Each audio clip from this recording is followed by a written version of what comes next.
don't forget the money, man.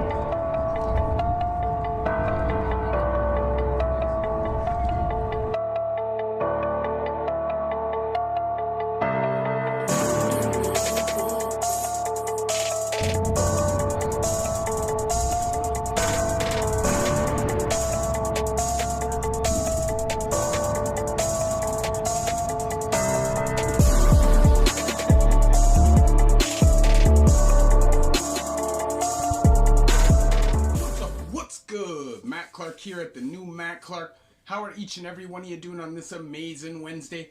I'm doing great. My girl's doing great. My family's doing great. I hope each and every one of you are doing great through these crazy and chaotic times that we're living in. If you could please hit that like button, that subscribe button, and that bell notification button to get all these videos when they're new. If you could share with somebody on social media, help spread the message, help spread the word, that would be amazing. And there's a PayPal option if you'd like to donate, help support the channel. So today, I am going to speak on the most comfortable penitentiary I've done time in. The easiest place to do time in the federal system that is not a camp, in my opinion, in this province, Beaver Creek Medium. Now, I know there is Bath, but it doesn't count because if you have any kind of record, if you are not if you don't have like a PC history or something like that, you're not going to Bath, write it off. So Beaver Creek Medium. Now the way that our system is designed in Ontario, because of all the gang problems, they divide it up and you're going to have different gangs in different jails. So since that, change has happened over the last 5 or 8 years or however long it was when they shut down Joyceville as a population jail, it has gotten a little bit more grimy there. They have built Tundra unit, which is more of a higher security unit. It holds like 100 and something dudes, and if you mess around and get yourself into any trouble while you're there, you're going to go to Tundra unit, which is a cell like Collins Bay, where you're going to eat line food. Now, in most buildings in Fembrook, aka Beaver Creek Medium, you have Horizon, you have Granite, you have Falcon, and you have Edgewood. 4 buildings. Each building is like an apartment building with 2 floors, and on each floor there is 6 apartments. Each apartment, when I was there the first time, had 9 guys, because there was 5 singles and 2 doubles. I think there's more now, but you're still going to have about the same 8 or 9 guys, maybe 10 guys on a block. Now, in Beaver Creek Medium, you cook your own food. There is no line food. There is a grocery store, literally, inside the jail, and every Wednesday you do grocery shopping, or somebody on your block does the grocery shopping. You used to get 31 something per week to shop, which doesn't seem like a lot, and trust me, it isn't, but you can do it. Now it's like $37 or $38, and it's a little easier. Now, food isn't crazy expensive. A hunk of ground beef is only a couple of dollars. 2 chicken legs is like a few dollars. You can do it. You can do it. That is the purpose of the jail, to kind of teach you how to reintegrate back into society. That was why it was built, to kind of integrate lifers into a transitional stage during their bit. The thing about Fembrook, it also holds all Inuit inmates from this, I think the whole country, or from Nunavut. If you are, I think they can even do provincial time there, if it's like a deuce less or something like that, because Baffin Correction in Nunavut is very, very small, only holds a handful of guys, and it's constantly overflowed. They come to Fembrook, so there is a big Inuit culture there, and there's a lot of Inuit inmates. They're not really respected by other cons. A lot of them have sex charges, and it's not that they're all bad, because they're not. I just think that a lot of the time, the guys that are doing a lot of time, for you to get arrested up there, there's really no law, really, right? For them to want to come take you, lock you up, you're probably doing something pretty bad up there. So it's kind of the worst of the worst, and they don't get looked at very, very nicely in the system. They'll either get called Skinuits or Moleskimos, and both are disrespectful. But they've kind of made their bed. It's like a 90 percentile of them are on sex charges. It's crazy, you know? And they all go there because they're really not safe anywhere else. Now, your building is like an apartment building. You have couches, you have a TV, you have real mattresses, if you're lucky. You know, before you used to all get spring mattresses there. Now the spring mattresses have been taken out. You're getting, you know, decent mattresses still, but they're not spring mattresses. But there still are a bunch of those mattresses kicking around. And if you're lucky, you could get your hands on one. It is literally like living on a college campus. It's all landscaped. Baseball diamonds, soccer field, bocce ball courts. There's a garden where you can grow your own vegetables. You know, sure, it's a penitentiary. You might be digging in that garden and find a bag of shanks. You know, somebody might trample it in a scrap. But it still happens, and it's still that kind of comfortable living. You go into the gym, there's a weight room and a gym, and you have access pretty much all day long there. The first time I went there was 2004, and beginning of 2005. And at that time, you had free reign. There was no work hours. So from morning till night, when they locked down, you could free reign. You could go outside. There was a nature trail. That has all changed. I guess they learned people were stashing dope. People were doing dope out in the nature trails. You know, fights would happen. Things, you know, they didn't have the best vision of the yard when they had those nature trails back there. So they went in and they chopped it all down. And they passed a rule that you can't go back there. Now, like I said, the place has changed a lot. The first time I was there, no violence. You might see 1-2 fights.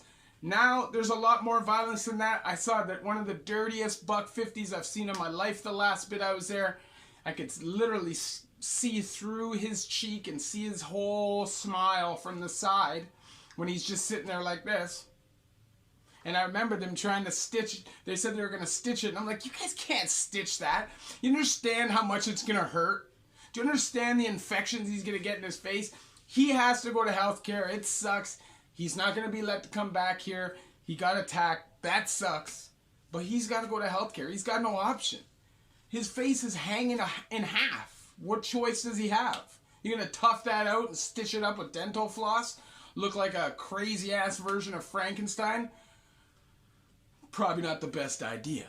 Anyways, back to Fembrook. So Fembrook is a very organized sports-orientated jail. There's baseball leagues, there's soccer leagues, there's hockey leagues, there's indoor soccer, there's bocce ball tournaments. There's all kinds of stuff going on all the time. It is competitive that way, and it's an easy way to pass your time if you're there. It's all very organized with playoffs, and can really, really pass your time. Like, it's actually quite fun. I remember I played in the baseball league a couple years. The first time I played in it, there's 2 5-team divisions, full playoffs. Last time I was there was only like 6 teams or 5 teams, and the one team was just super duper duper duper stacked. All the guys that had been there for years, and they just smashed everybody. So it's basically everybody just competing for second place. That's just the way it goes sometimes. Now, canteen sucks. It's outside. You have to line up. Rain, sleet, snow, hail, outside in the cold, and it takes forever. Now, don't allow people to budge you. People are going to budge you if you don't put your foot down. You're literally going to be standing in line. You're going to see somebody 5-6 places ahead of you just kind of open up the side of the line and trying to let all his friends. And if you don't put your foot down to that, you're going to be waiting all night long. Put your foot down. Don't allow that. Just don't allow that. Don't allow people to walk over you like that. It's not a good look. Now, one thing you are going to have to do in Fembrook, the same as you would do in any other medium, is put your blinders on, because there are sex offenders there, and you know, you're not going to go just stabbing them all. You stab one, they're going to bring 2. You stab those 2, they're going to bring 4. You know, at the end of the day, you learn to not live with them, to just ignore them, and just literally act as if they're not there. But they are, and they sneak through. And I remember I had this roommate for months, and then his own people came to me and said, yo, the guy's got bad charges. I confronted him, Because I'd known him a long time, I gave him the option just to leave, you know, instead of smashing his teeth in, which I feel like I should have done now, but because I was trying to get parole and stuff, I just let him go, you know. But still kicked him out and told him if he didn't leave, we were scrapping. And I feel like it was one of the smarter decisions I made because I had already been in a bunch of beefs there. And honestly, my parole would have been out the window now. The best beef I ever got in my life was in this jail. It was crazy, you know. You sucker punch somebody, you think they're just going to hug it because you see them with black eyes. You think that they're getting punked around. And then you realize that this person is a straight savage when you start fighting them.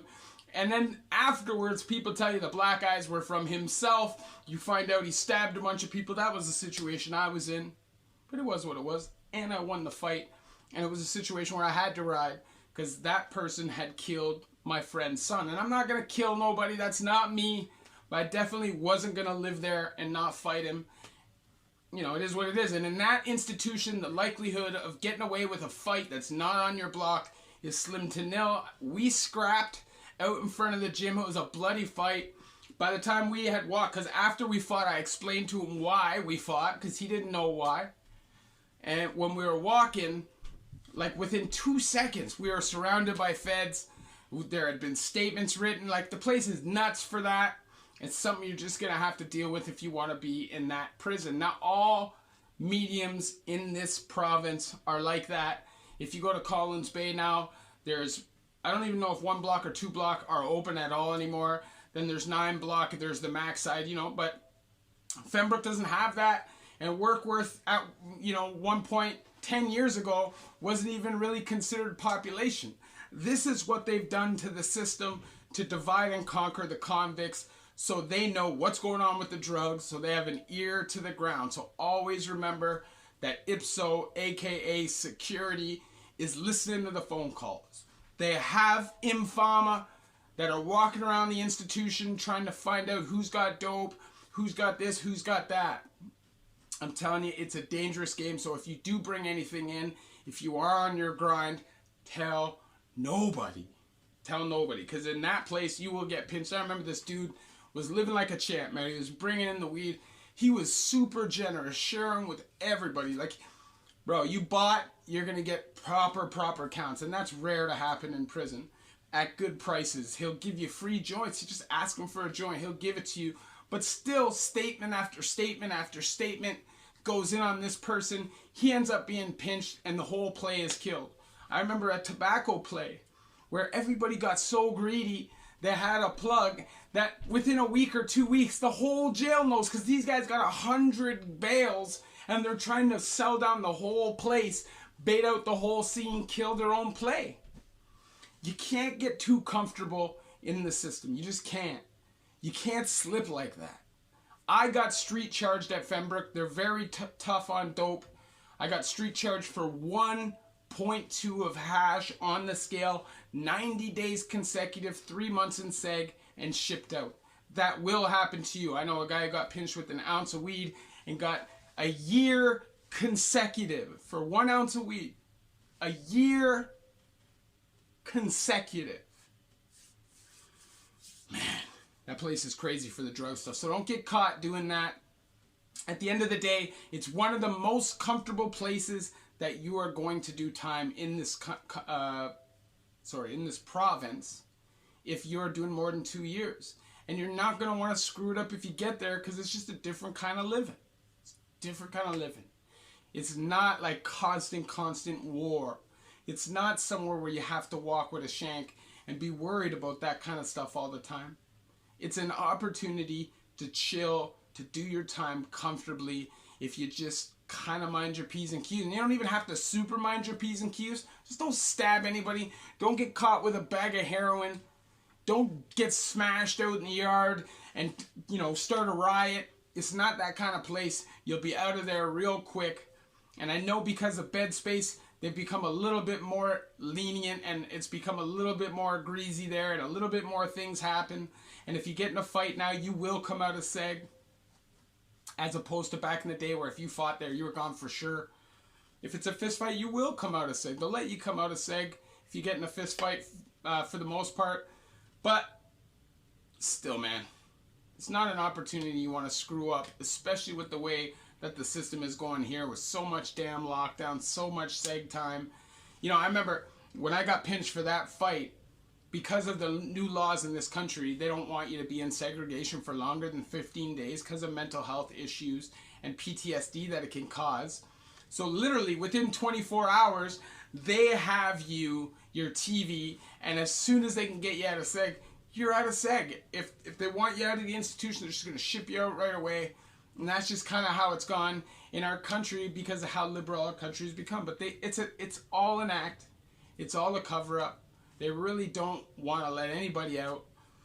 It's a mirage to create the idea that they're doing something and that they care. You know, there are the occasional person in the system that cares, but I don't see a whole lot of it, you know. I don't. And there has some of the most savage guards in terms of being ruthlessly ignorant and out of line. They're out of line. Some of the female staff in that place are out of line. They feel like it's their responsibility to seek vengeance for society. Obviously, I share my stories with you guys so you guys don't have to go through these things yourselves. If I could snap my finger, nobody goes back to prison, that's what I would do. Nobody's addicted, that's what I would do. Nobody gets abused, nobody has trauma, nobody has PTSD, that's what I would do. But that is not reality, especially in 2020, the year of crazy. Please hit that like button, that subscribe button, and that bell notification button so you get all these videos when they're new. If you could share with somebody on social media, help spread the message, help spread the word, that would be amazing. And there's a PayPal option if you'd like to donate, help support the channel. The link is in the description of all my videos. So Beaver Creek. Now this is a 2-tier jail. There is a minimum side. I'll get into it one day, but I never did time there. My bro did time there. I was never accepted to camp because of all the escapes on my record. It was like, you're not getting that. So for the most part, I never even tried because I knew it was, you know, a long shot. Like my bro is in camp on double murder charges, and I can't get out of medium on break and enters because of my past, because of my escape history, and all that stuff will come back to bite you. If you have any escapes, any crazy amount of breaches recently, the chance of you going to camp is probably slim to nil. So if you're doing a long stretch, you're going to end up somewhere like Fembrook, and you're going to end up there for quite a while. If you're a lifer, you're probably going to do 10 years there, maybe 12 years there, trying to get your parole. It is the most comfortable living in this province for a jail that's, you know, relatively solid, not completely turned bad like Bath. Love y'all. The new Matt Clark.